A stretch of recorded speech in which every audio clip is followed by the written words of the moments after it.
CGTN, China Global Television Network.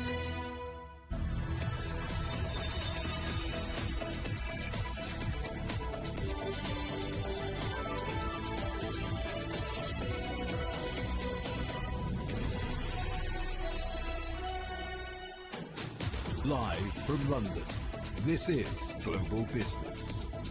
Hello and welcome to the programme. I'm Robin Dwyer. And I'm Paul Barber. Our top stories. New restrictions come into force in England as cases of the Omicron COVID variant soar. A meeting of minds. The presidents of China and Russia agree to stand together in the face of rising tensions with the West.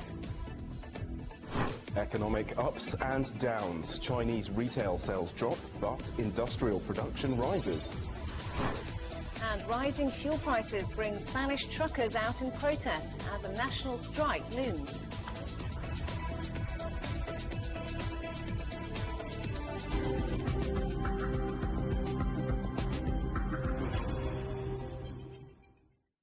So, vaccine passports have come into effect in England, despite a major rebellion within the UK's ruling Conservative Party. Over 18s will have to show their COVID pass to enter nightclubs, sports matches and other large events. But the measures only got parliamentary approval with the support of the opposition Labour Party. Michael Voss joins us live from London. So, not good news for Boris Johnson, is it? Michael, what happened?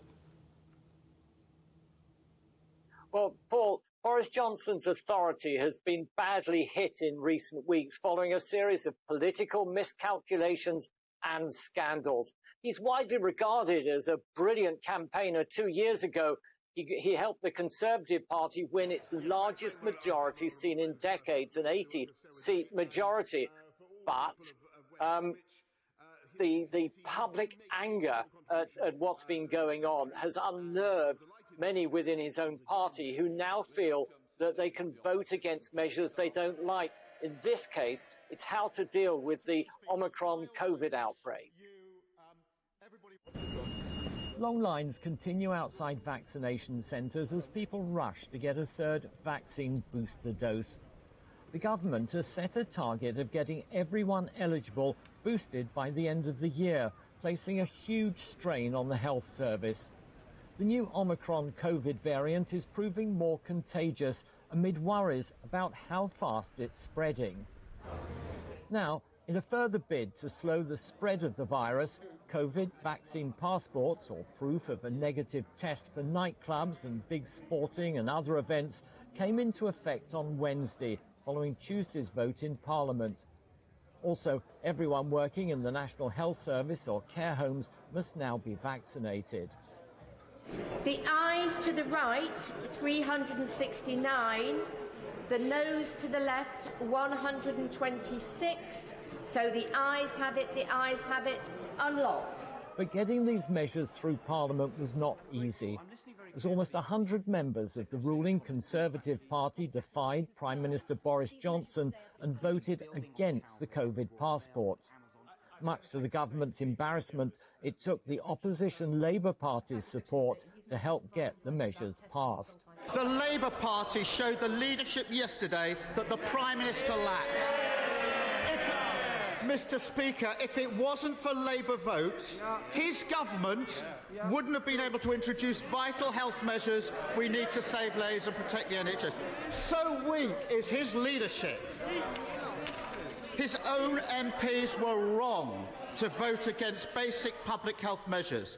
Mr. Speaker, there he goes again. He comes to this House pompously claiming that he wants to rise above party politics and support the efforts of the nation in delivering the vaccine rollout, and then he talks endlessly about party politics and plays political games. I think what the people of this country can see is as a result of what this government has done, with the decisions we've taken, the tough decisions that we've taken to deliver which he ducked, Mr. Speaker, to deliver the fastest vaccine rollout in Europe and now the fastest booster rollout. It's the latest blow to Boris Johnson, who's faced weeks of bad press over allegations of sleaze and holding Christmas parties last year during lockdown when such gatherings were illegal. An official investigation is now underway. The next big test for the Prime Minister comes on Thursday with a by-election in the West Midlands county of Shropshire. This has long been a Conservative stronghold, but the previous Member of Parliament resigned in disgrace, and the result is far from certain.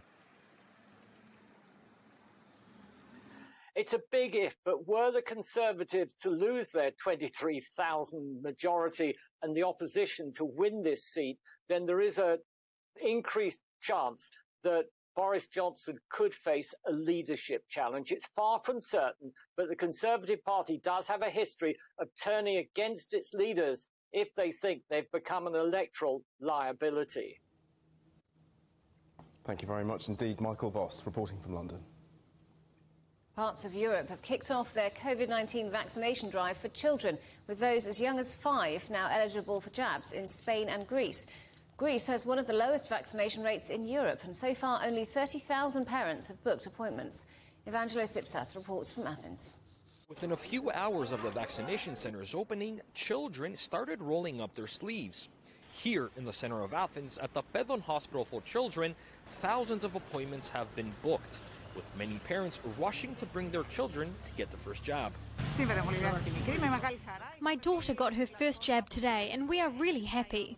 We logged onto the website at around 6 in the morning to book the appointment, because at the schools it's crazy with all these tests that they need to take. Sometimes we're forced to keep her home if we don't have a test. This way she gets the vaccine and hopefully can avoid any infection.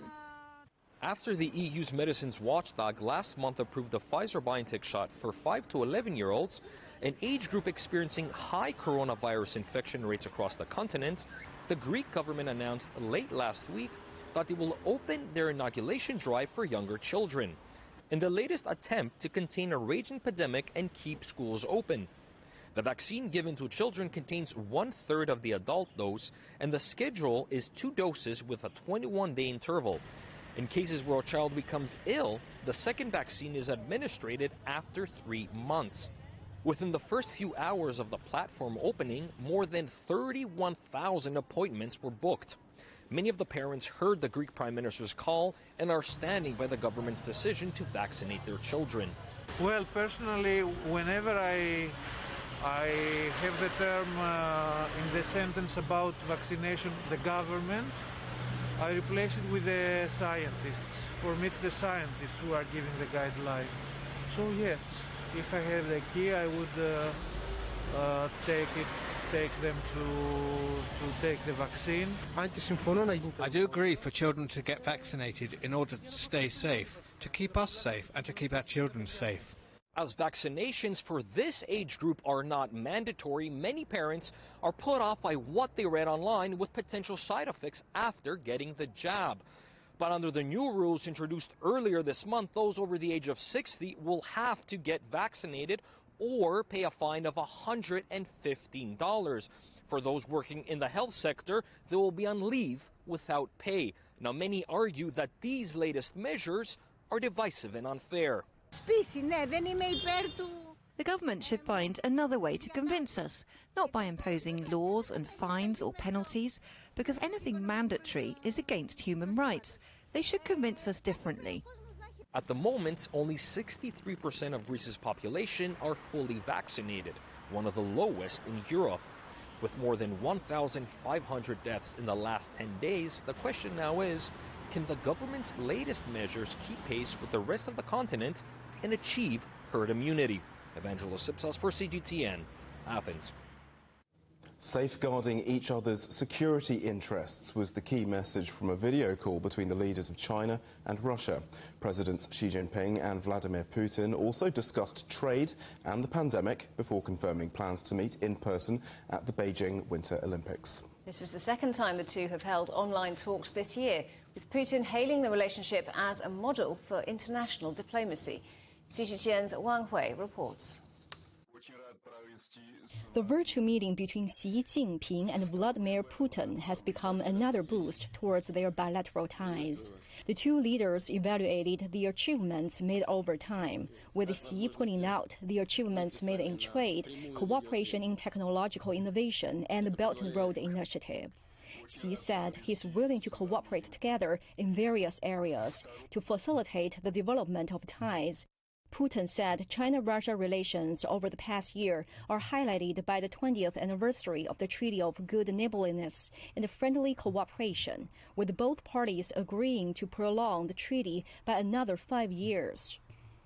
Putin also confirmed he will attend the opening ceremony of Beijing Winter Olympics on February 4th. Next February, I expect we can finally meet in person in Beijing, as we have agreed. We will hold talks and then participate in the opening ceremony of the Winter Olympic Games. I'm very much looking forward to our personal meeting at the Winter Olympics. I'm willing to join hands with you in the future and work together to write a new chapter in Sino-Russian relations in the post-pandemic era. Xi mentioned although the world's undergone turmoil and transformation, China-Russia ties have shown new vitality and energy. Also noting that the two countries should unify the world to fight against the pandemic and explain the true meaning of democracy and human rights. Xi pointed out at the meeting that China and Russia should demonstrate the responsibility they have as major powers, shown through practicing real multilateralism and maintaining international fairness and justice. Wang Hui, CGTN, Beijing. And with the view from Russia, Stuart Smith has more from Moscow. After the meeting, talking to journalists, the Russian president's aide said the two leaders talked like close friends about literally all vital and important issues. The focus was on mutual security concerns and this issue of non-interference. From the Russia point of view, the biggest issue of this kind at the moment is the American and NATO decision-making around what happens in Ukraine. So NATO has been accusing Russia of amassing troops on its border close to Ukraine and potentially instigating a situation for potential war. Now, Russia says it's able to move troops around its own territory and would like security guarantees from the United States. China agrees with that. We heard after the meeting, according to the Kremlin, that there should be an element of non-interference in each other's affairs around this matter. On the other side of things, in the Asia-Pacific, Moscow supported China with regard to the latest US, UK and Australia alliance to increase naval cooperation, notably nuclear submarines in the region. That, the Russian president said, was against the nuclear non-proliferation treaty. But the two leaders also discussed the nuts and bolts of the China-Russia relationship. A new road has been completed in the eastern border, allowing Chinese and Russian goods to cross over. A new railway is in construction. The Kremlin's looking for guarantees from China about the ability to export grains to China, and the two leaders discussed energy exports, notably gas from Russia to China. Looking further ahead, there are talks, we understand from the Kremlin, of an India-China-Russia meeting in the future, and also one amongst the permanent 5 members of the United Nations Security Council. Going into the meeting, we know the Kremlin was keen to, quote, draw up a top-level plan for the development of bilateral ties for next year, review the previous year's bilateral relations, and most importantly, enhance mutual trust and lend stability to the international order. And if we understand correctly from what the president's aide said after the meeting, all of those were achieved. And he said that the current situation surpasses the level of an alliance. The relationship between China and Russia is at an unprecedentedly high level, and that this example of Russia and Chinese cooperation acts as a real model of interstate cooperation in the 21st century. Stuart Smith, CGTN, Moscow. Still ahead on Global Business Europe, Germany's new chancellor vows to carry out the country's biggest economic transformation in a century.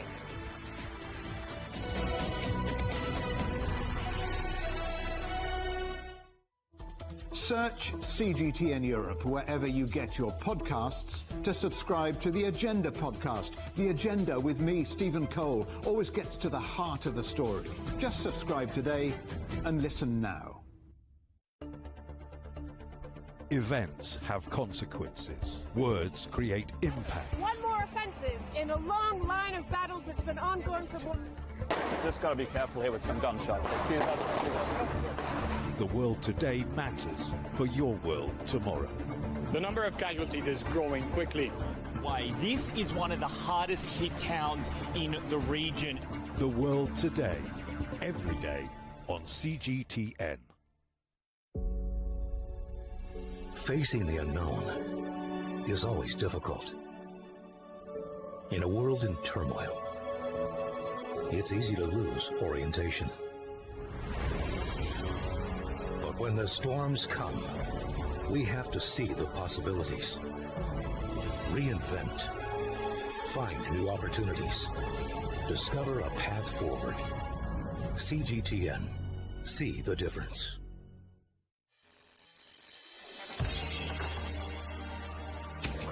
The world has changed under the pressure of the pandemic. For many of us, life is returning to some kind of normal.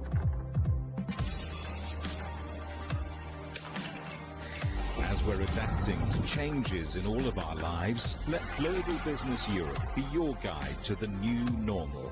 Join us weekdays on CGTN.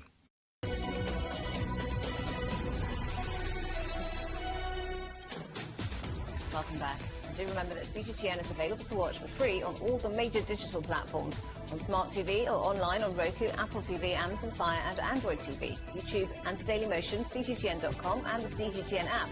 And in the UK, we're available 24 hours a day on Preview. Fresh data from China has painted a mixed picture for the world's second largest economy. Factory output grew faster than expected in November, but new curbs to fight rising COVID cases have hit retailers hard. CGTN's Guo Tianqi reports. Retail sales in China rose by 3.9% in November from a year ago, but it's down from the 4.9% posted in October. Industrial production, however, grew 3.8% in November year-on-year as disruptions from power shortages eased. According to the National Bureau of Statistics, China's economy continued to recover in November, but a severe international environment and a repeated local outbreak of COVID-19 must be taken into account going forward. Contraction in demand as seen in the lower-than-expected retail sales, supply shocks and weaker expectations are the constraints on domestic economic recovery. Authorities said policy adjustments have helped keep the economy stable. All regions and departments have enhanced cross-cyclical adjustment of micro-policies. They have doubled their efforts to ensure supply and price stability and help ease business difficulties. As a result, the national economy continued to maintain the recovery momentum. Other bright spots in the country's performance were a rise in the fixed asset investment by 5.2% from January to November compared to the same period last year. Investment into high-tech industries increased. On the labor front, the country's urban unemployment rate was lower than 5% in November from a year ago. In the past, China relied on massive input of low-cost labor to promote economic growth. In the future, technological progress will be more important. With the increase in supply of high-quality labor force, China's development will be well guaranteed. Guo Tianqi, CGTN, Beijing. Ginny Yan is the chief China economist at ICBC Standard Bank. I asked for her reading of the figures. Well, I think across the industrial production, investment, and also investment not only in the state-owned enterprises sector, but also in terms of the private sector, pointed downward. So growth in activity is across the board weaker compared to previous month. But that's not something of a surprise. I think the surprise is the fact that recent policy action to ease the current, for example, rate of interest, the RRR cuts recently we saw, and also some administrative measures to try and curtail the impacts from power outages, hasn't really had an even more broad-based effect across the real economy. So I think what this set of data, weaker set of data, really points to is probably further action by the policymakers to ensure that growth doesn't lose momentum even further. And COVID, of course, still very much part of the picture. What sectors are feeling it most? So state-owned enterprises, larger enterprises are benefiting on the back of some measures to cut the cost of commodities, for example, but certainly private sector who are dependent on household consumption are really feeling it. As we see in the retail sales data, for example, that confidence of household to spend, even heading up to the Lunar Chinese New Year holidays, is still relatively nascent. So I think that is the key worry, whether household consumption will hold up and whether enough can be done really to boost spending by households. And we've seen supply chain disruption and a global shortage of microchips. What has that meant for China's production?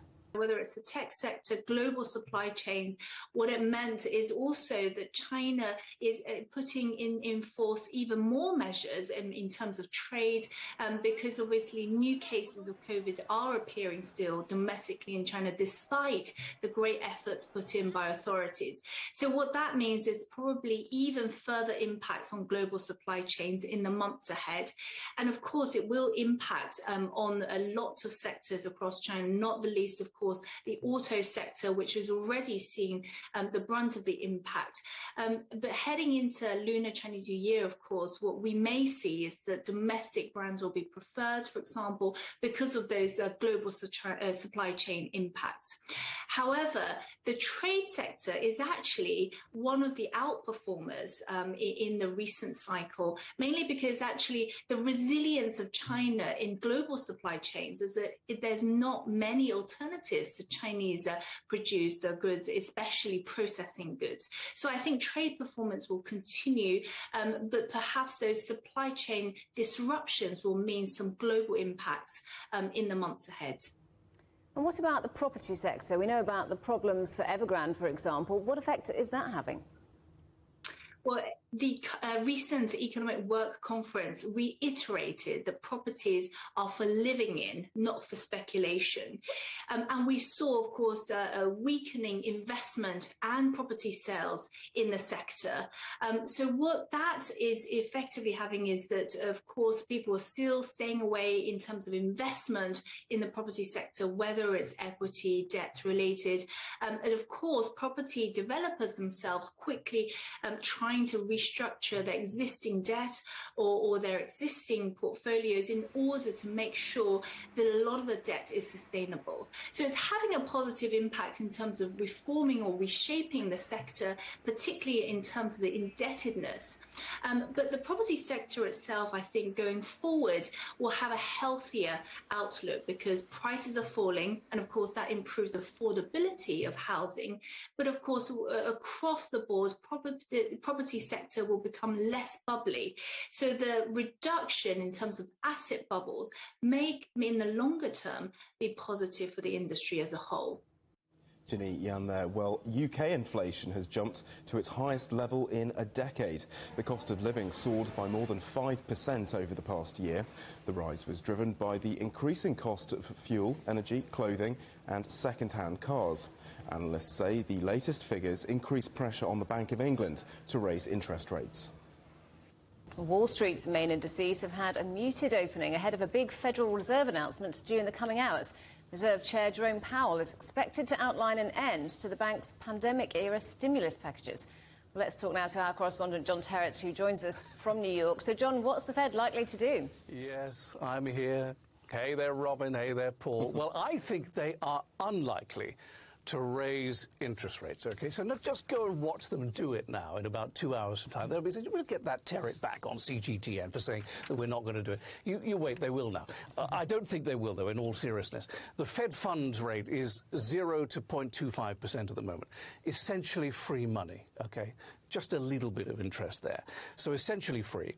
And so, therefore, I think the focus is going to be on what Chairman Powell, the head of the Federal Reserve, actually says when he gives a briefing after the announcement comes out. Now, the announcement comes out in just under 2 hours at 19 hours GMT, and then he starts to give a statement and will answer questions from the financial press in Washington, D.C. at around about 19:30 GMT. Now, to be fair to him, I think of all the Federal Reserve chairmen that we've lived with over the last 20 or 30 years, and that I have reported on, he is the most transparent and the most clear about the way he is thinking about the health of the US economy and the global economy and how the committee is thinking about it as well. Now, as you said in the intro, I think we're expecting him to what you might call increase the speed of the tapering. In other words, they've been paying $120 billion a month to prop up the US economy. They've told us they're going to start ending that. They originally told us it would finish by June of next year. I think it's going to be done and dusted by March of next year now, in fact. And it will be interesting to see whether he mentions the Omicron effect. Very confusing for Americans, this Omicron thing, because the World Health Organization is saying, look, it spreads very fast, but actually it's milder than Delta. And we've seen the reporting coming out of the UK, which we're simply not getting here in the United States at the moment. Maybe we will. Maybe that will change. But at the moment, we're not getting the dire predictions that you're getting in Europe. So the consensus on Wall Street is that there will be 2 interest rate hikes next year, and maybe 3. And I think the news might be that they might talk about moving one into the first half of the year, because at the moment most people anticipate those 2 will be in the back half of the year. So I think that might end up being the big news. But we'll know more in about 2.5 hours from now.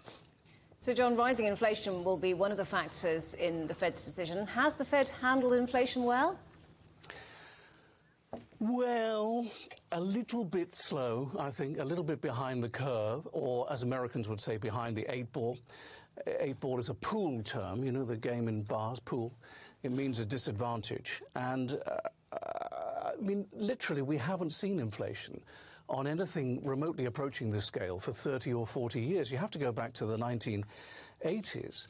And you also have to remember that a little bit of inflation is good for the economy, and it's good for the markets as well. I mean, look at Japan. Japan has had 0 inflation and 0 rates now for about 20 years, I think, something like that.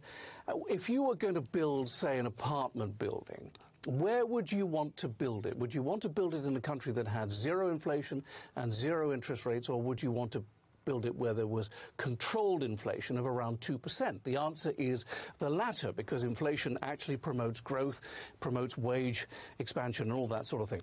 The problem we have here is this word transitory. I think what the Federal Reserve meant was that it would be transitory based on the fact in a year's time we'll look back and we won't see these huge increases in inflation, because remember last year things were almost being given away, you know, flights, hotels, all that kind of thing. Even fuel was at record lows. And we're seeing the jump up in inflation now because the difference between now and last year is indeed enormous, but the difference between now and next year is unlikely to be anything like the percentages we're seeing now. I don't see a return to the 70s and 80s for inflation and interest rates when they were 20% here. Nonetheless, that said, many people in the country are feeling the pinch at the moment. Inflation is outpacing wages. You need to have a pay hike of 7% to get more than inflation eating into your budget. And this is a big issue for President Biden, who's facing midterm elections in about a year from now. Robin and Paul? John, good to talk to you. Thanks very much, as always. John Terrett there in New York. Tesla and Lululemon, famous for electric cars and yoga leggings, respectively. They're just 2 of the companies best positioned to thrive after the pandemic. That's according to a report on future readiness by the Institute for Management Development. Well, Howard Yu is the report's author, and he joins us now from Switzerland. Thank you very much indeed, Howard. So, Great to be back. What are Lululemon and Tesla doing right then? Right. The way we measure this is really looking at how much these companies are becoming future ready. So if you're thinking about consumer brands such as Lululemon or Nike, what they have built up over the years is really a direct-to-consumer relationship, omni-channel, and direct brand projection, rather than relying on third-party resellers. So these are capabilities we call of the future. And if you're thinking about Tesla, obviously it's not just about building an EV. Any company can do so. But it's really this mastery on electronic chipset as well as software that define the future of automotive. So what we're trying to do is to really identify which companies are most ready for the future, not just during the pandemic as crisis time, but really capitalize the maximum growth going forward. You mentioned Nike there. What other companies were you looking at, and what do you really mean by future ready? So here we have a really, really specific definition around becoming future ready. So as I said, on automotive sector, it's really about this de-emphasis of historic know-how on mechanical engineering, but more around software, electric drivetrain, and increasingly, of course, its electronic component part. And so if you're thinking about finance, it's also about the emphasis of retail branch. No one's going to bank these days, but in fact, it's around mobile service, mobile payment, AI, robot advisory, and so on. Every sector, you can identify key element to win in the future. So this is what we measure. And specifically to your question, beside Lululemon and Nike, in the consumer space, for instance, we saw you don't need to digitize to win sometimes. You think about luxurious fashion goods brand like Hermes and Louis Vuitton. They don't need to digitize too much, but they have to learn about new skills. Howard, what do you think the main lessons or takeaways are for companies following the pandemic? Well, it turns out in the pandemic, being future ready is a source of resilience. Back in 2019, we could have calculated, and we did, looking back into history, and we calculated how much these companies are future ready before the pandemic hit. Those already future ready, during the pandemic, they simply performed better than a peer group in terms of share price performance, revenue, etc. And today, as we are going into the beyond pandemic era, those are the companies who stand much better chance to win going forward. So that is something that we observe across the dimension. And the pressure to become future ready simply get accelerated because of the crisis that we went through. So some pretty big names in your study. What interesting or surprising things did you find, and which brands did not do so well? Well, if you're looking at the IT sector, technology sector, turns out Intel is doing really relatively poorly, considering the importance they have in the global semiconductor sector. And the US, of course, the White House is looking at Intel to really getting their supply chain in terms of semiconductor to become independent. But they are really a sick man in the IT sector. So I think there is a disjoint between political rhetoric as well as business reality. Look, the fundamental issue here, TSMC and Samsung are so much more ahead and advanced when it comes down to chipset fabrication, and relying on Intel to become, independent in the global supply chain is simply no longer tenable. Howard, great to talk to you. Thank you very much indeed. Great to be here. Still ahead here on CGTN. We're live in the US state of Kentucky ahead of President Joe Biden's visit to inspect damage from the weekend's tornadoes.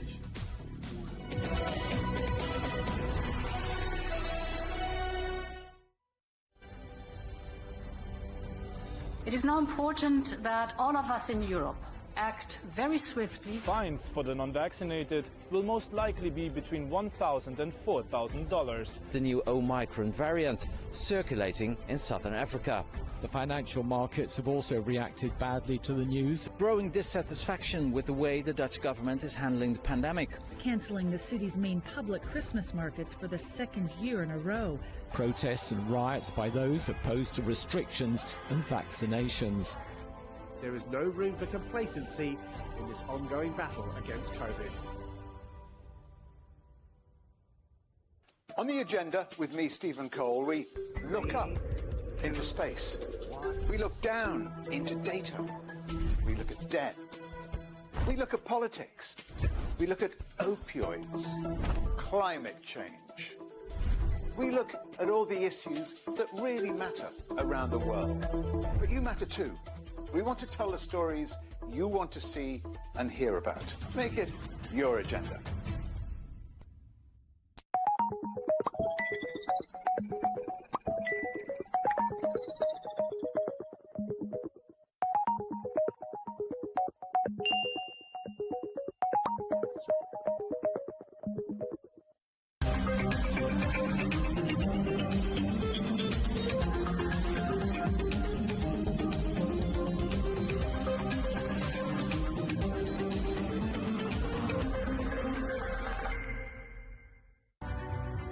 The agreement is signed. But what is the real deal now the UK has left the EU? For trade, For business, for the city, for ordinary people. Make sense of Brexit with CGTN.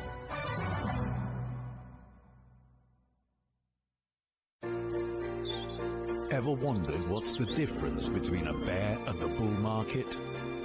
Where are the cash cows? And who are the lame ducks? And what exactly are black swans? Grey rhinos? And unicorn companies? Make sense of it all with Global Business, only on CGTN.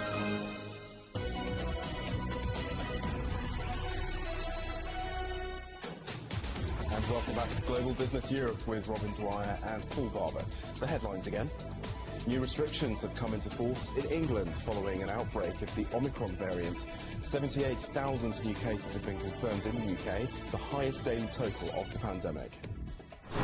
A meeting of minds. The presidents of China and Russia have agreed to stand together in the face of rising tensions with the West. And new data reveals Chinese retail sales are falling, but industrial production is on the rise. Just a week after being sworn into office, Olaf Scholz says Germany will win its fight against COVID-19.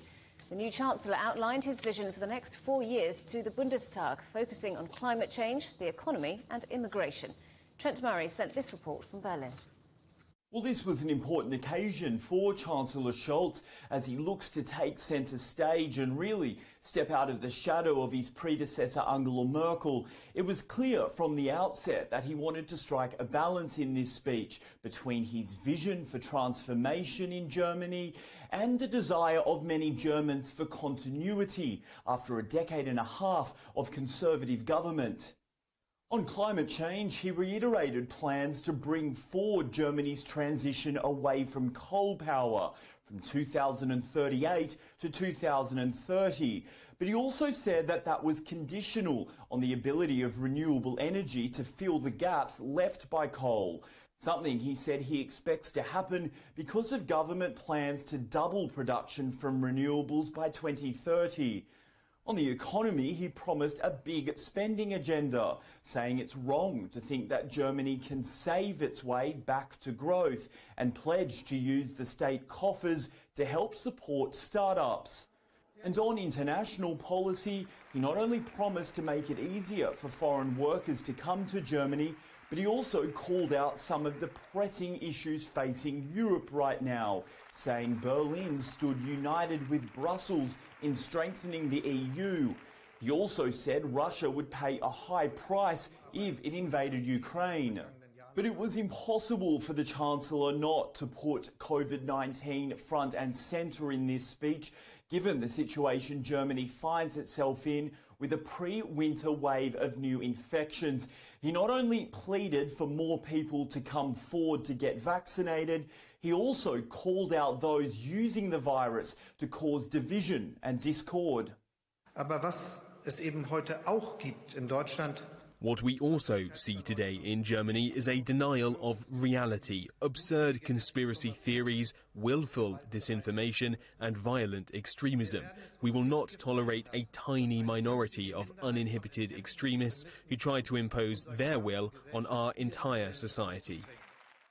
Underscoring the seriousness of that statement, dawn raids were carried out early on Wednesday in the eastern German state of Saxony. Now, police say they uncovered a plot by anti-vaccination groups to kill the state governor and members of his regional government. While investigations remain underway, some German media outlets are reporting that over 100 people in the region were linked to the planned violence, using encrypted messaging apps like Telegram to exchange violent ideas. Trent Murray, CGTN, Berlin.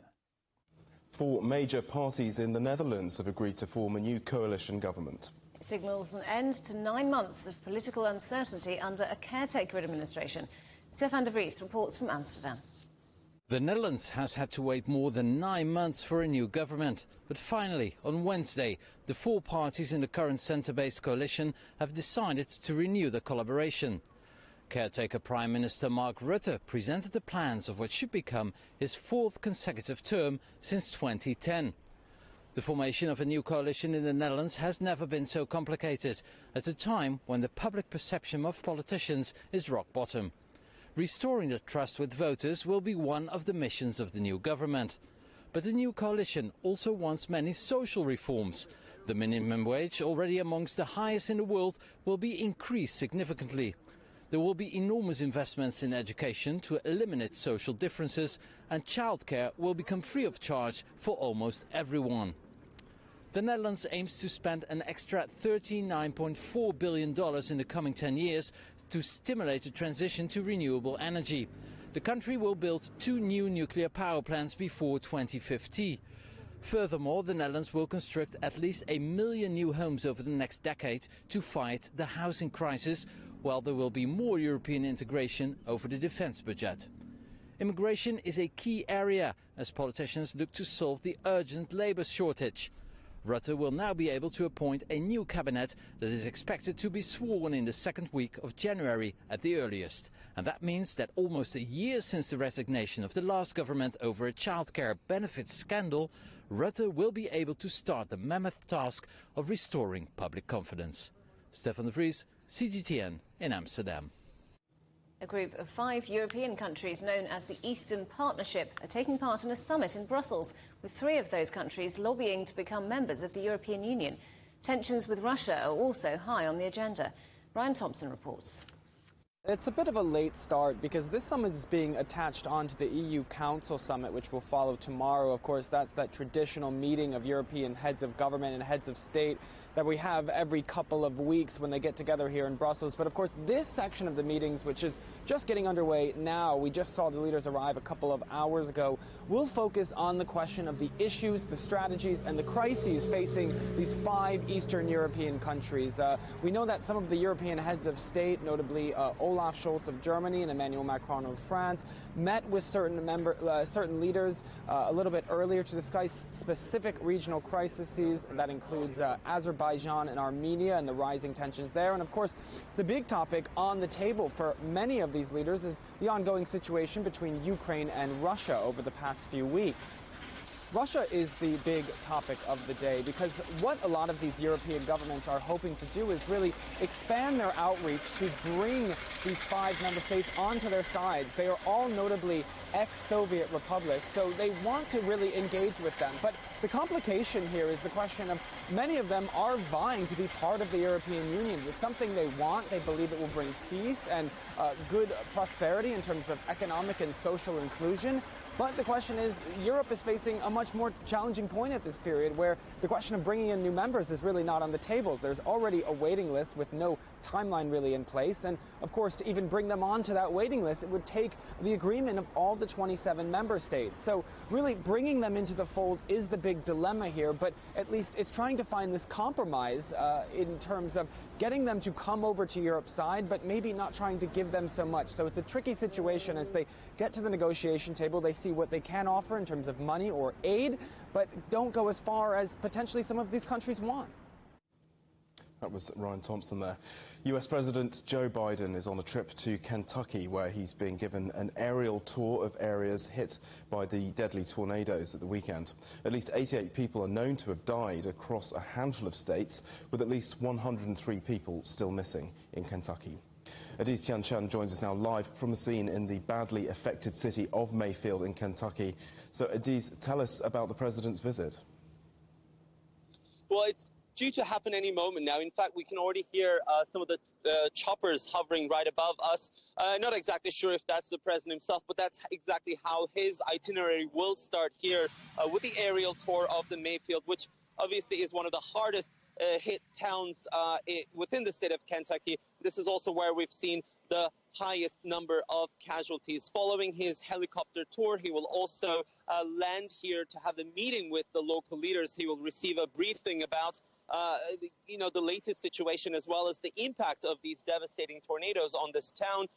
He's later on expected to go on a walking tour where he's also going to meet some of the community members and families, so some of the survivors and some of the challenges they are still facing on the ground. he's also expected to have a similar visit to another town called Dawson Springs, whose mayor said his town was some 75% of it was completely wiped out. So this is another hard-hit community not too far from here, but it is quite significant that the president is essentially taking an almost entire day of his schedule to visit both communities, to speak to the community members. Eventually, at the end, he's expected to make a speech. We expect him to essentially talk about his government's response to this disaster and some of the obviously relief efforts that we're going to see in the coming days and weeks. These just awful scenes of devastation that we're looking at here, including right behind you there. This comes as thousands of people face homelessness now and a long rebuilding effort. How is the president's visit being seen there? Is it welcome?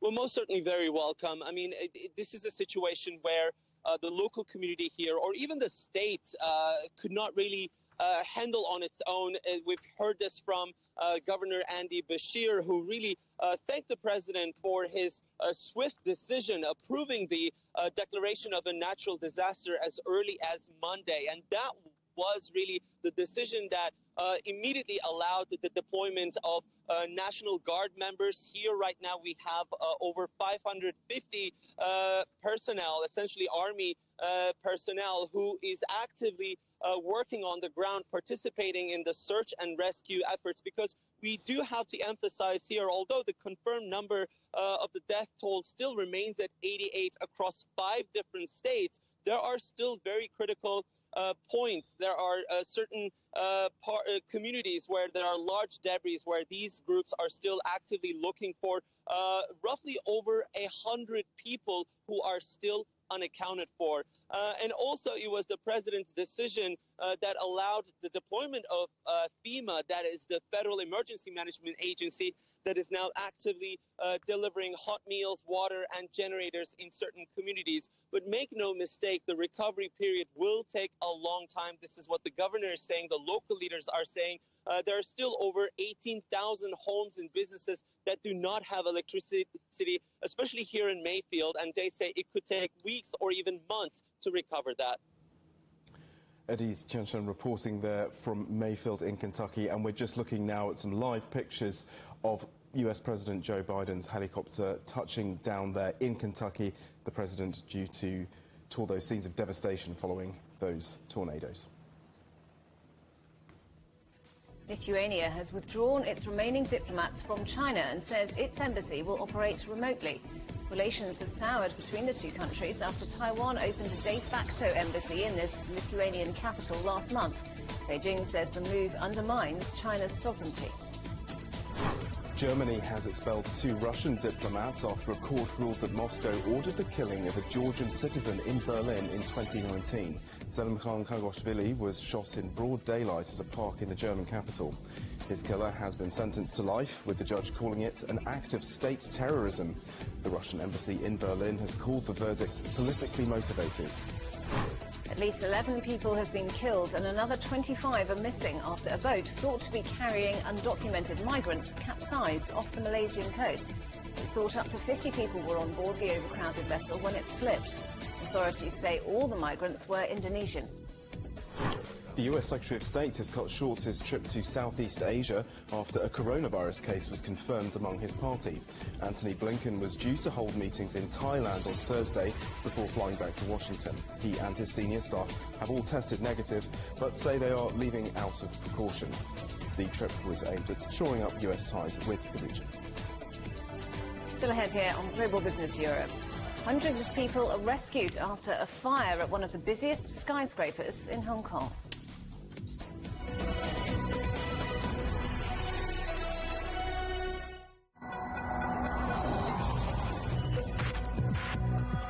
Each day, there are millions of stories.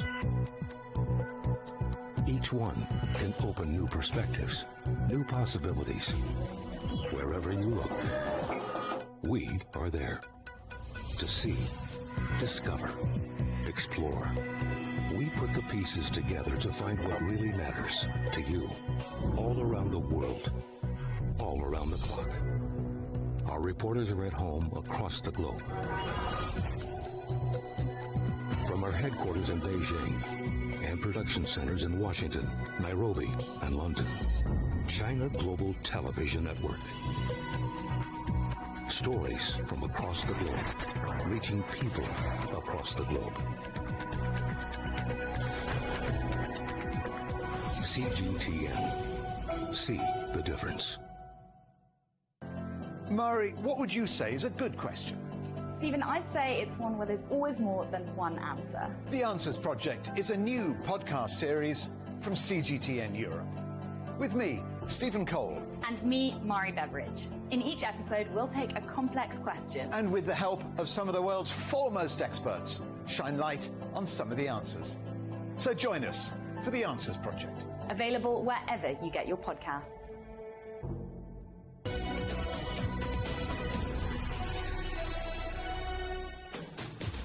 Hello there, welcome back. In Spain, the possibility of a nationwide transport strike is growing closer after mass demonstrations by truck drivers in several cities. The largest took place in Madrid as a huge convoy of protesting drivers brought the capital to a standstill. Rahul Pathak reports.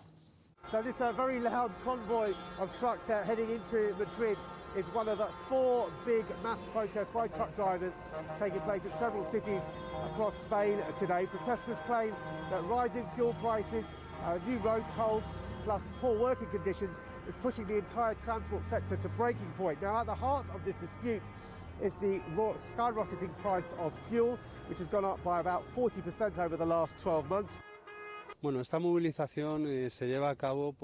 We're protesting because our industry is in a critical situation. We've been abandoned by the government. Over a year ago, they made promises and agreed to help us with different measures. That hasn't happened. I hope we can reach an agreement. I don't have much faith in our politicians, but I do hope they'll be able to sit down and actually reach an agreement. Transport unions are also calling for a delay in the introduction of a new Europe-wide road toll for heavy goods vehicles, which is due to come into force by 2024. Now, poor working conditions are the other main issue, with carriers demanding more safe rest areas for their drivers. Now, this protest comes a week before a planned 3-day strike set to begin on December the 20th. However, with negotiations between the unions and the government breaking down, the unions have threatened to make that 3-day stoppage an indefinite one. The prospect of a Spain-wide transport strike just days before Christmas now a very real possibility. Rahul Pathak, CGTN, Madrid. Hundreds of people have been rescued after a fire broke out in one of Hong Kong's biggest buildings, the World Trade Center. The blaze spread up bamboo scaffolding on the 39-floor skyscraper, trapping 150 people on the roof. Anne Cheng reports. Over 1,200 people have been evacuated from a building where a fire broke out. The building is World Trade Center just behind me in Causeway Bay District. At least 13 people have been injured, including a 60-year-old female and a 70-year-old female. One was semi-unconscious when rescued. Now, all victims have been sent to 3 different hospitals to be treated. The fire was first reported at around 12:30 p.m. and it got upgraded to a level 3 just half an hour later. There are in total 5 levels from 1 to 5, and level 5 is the most serious. Local media said that during the fire, around 300 people were trapped on an open area section of the building on the 5th floor, while dozens were trapped in the building. The people stuck in the building include shoppers and restaurant goers. Earlier, a police spokesperson said they had received multiple calls about the fire, reporting the rear staircases of the building were filled with dense smoke. I spoke to some people who were evacuated from the building, and quite a few people said that they didn't see the fire but smelled and saw a lot of smoke. There was smoke everywhere and everyone was leaving. I smelled smoke, so I left too. There was quite a lot of smoke coming out from just above the scaffolding up there, and I've been around for a couple of hours. I think that the fire department turned up and dealt with it very quickly, which was great. When firefighters arrived at the scene, they had to use an extendable ladder to rescue people who were trapped, as well as deploy water jets to fight the blaze. And while the situation is now contained, firefighters and police are still around to investigate the situation further, and the area around is still cordoned off to the public. Authorities say from initial investigations, the fire came from within the building's electric meter room. Anne Cheng, CGTN, Hong Kong. Australia has reopened its borders to vaccinated skilled migrants and foreign students for the first time in almost 2 years. Fears about the Omicron variant had delayed the move for 2 weeks. But Australian universities are heavily dependent on foreign students, and their absence has cost the economy billions of dollars. Greg Navarro reports from Sydney. These university students are among the first to arrive in Australia from overseas since the country closed its international borders more than 18 months ago. Their absence has had a profound impact in Australia, where international students can account for up to 40% of total student populations in some universities. International students pay fees to come to the institution, and that plays an important role in the finances of the university. Those fees and the money these students generate nationwide was worth around 40 billion Australian dollars before the pandemic. Universities sort of gauge their success by two things, I think. The quality of the education they provide, which ultimately is about the success of students and the impact of the research. And funding that comes from a variety of sources, but international students are a key component of that, allows us to do both those things. The question that remains is whether they'll come back to a country known for dealing with COVID through lockdowns and border closures. Even the date for allowing international students back into the country this month was delayed just days before many were scheduled to arrive because of concerns about the Omicron variant. There has definitely been this dissatisfaction and lack of confidence in the current policies, because a lot of people just don't know what to expect anymore. During much of the pandemic, hundreds of thousands of overseas students remained here in Australia on campuses just like this one. Many struggled to find work during lockdowns. Most were not eligible for government support. Groups providing free meals and care packages struggle to keep up with the demand. They're the type of lessons that Australia has learnt at our expense, and we need to really focus on these young people. They're our guests while they're here. There's a duty of care syndrome that really has to be given top priority. Some people fear those experiences will ultimately benefit other countries that are keen to welcome international students and their money. The UK, Canada, the United States have all been actively trying to capitalise on the Australian market closure. So that's where our fundamental challenge will lie, is how we rebrand ourselves internationally. For now, universities hope students looking to study overseas will focus on how well Australia has fared during the pandemic, instead of how the country managed to keep case numbers relatively low. Greg Navarro, CGTN, Sydney. And finally, UN forces in Cyprus were confronted with an unusual task. Peacekeepers were called in to separate two combatants who had locked horns, quite literally. The outbreak of hostilities involved two mouflons, wild sheep, whose long curly horns became entangled. The blue helmets were able to free the sheepish rivals, but only by sawing a horn off of one of them. Oh, poor mouflon. Here are the main headlines again. New restrictions have come into force in England after 78,000 new cases were confirmed in the UK, the highest daily total of the pandemic. A meeting of minds. The presidents of China and Russia have agreed to stand together in the face of rising tensions with the West. And new data reveals Chinese retail sales are falling, but industrial production is on the rise. Well, that's it for Global Business Europe. Thanks for watching. More on all our stories at europe.cgtn.com, and do follow CGTN Europe on Twitter, Facebook and Instagram. We're on Smart TV apps, Roku, Apple TV, Amazon Fire and Android TV, YouTube and Dailymotion, CGTN.com and the CGTN app. And in the UK, 24 hours a day on Freeview. Up next on CGTN Africa Live. We'll see you again tomorrow, same time, same place. From all the team in London, goodbye.